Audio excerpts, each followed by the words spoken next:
Bumulagta sa isang eskinita ang isang lalaki matapos barilin ng isa pang lalaki sa Taguig City. Ang biktima, pinalikan pa ng gunman at pinagbabaril ulit. Arestado ang suspect na itinanggi pa ang krimen. May unang balita si Bea Pinlac.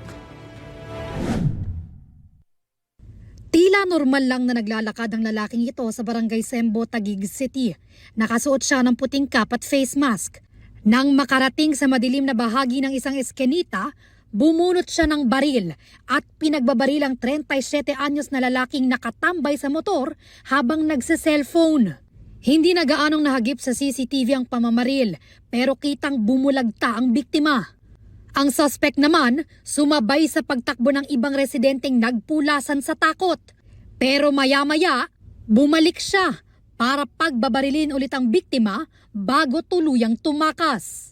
Bale yung ano po kasi, yung victim po natin, naglalaro ng cellphone. Tapos may lumapit po na yung gunman, yun po, pinagbabaril po siya. Tapos, pag alis po nung suspect, bumalik pa po. Tinuloy pinagbabaril na uli. Bale nakuha po kasi 5 basyo.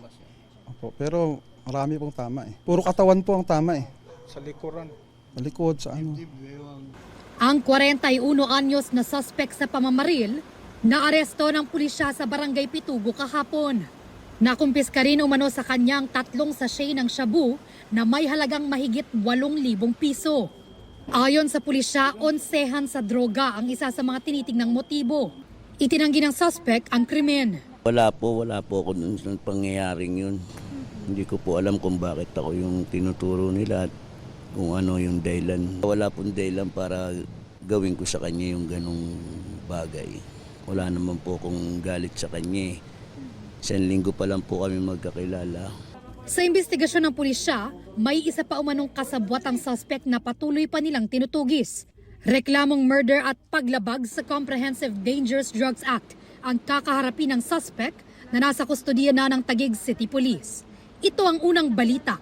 Bea Pinlac para sa GMA Integrated News.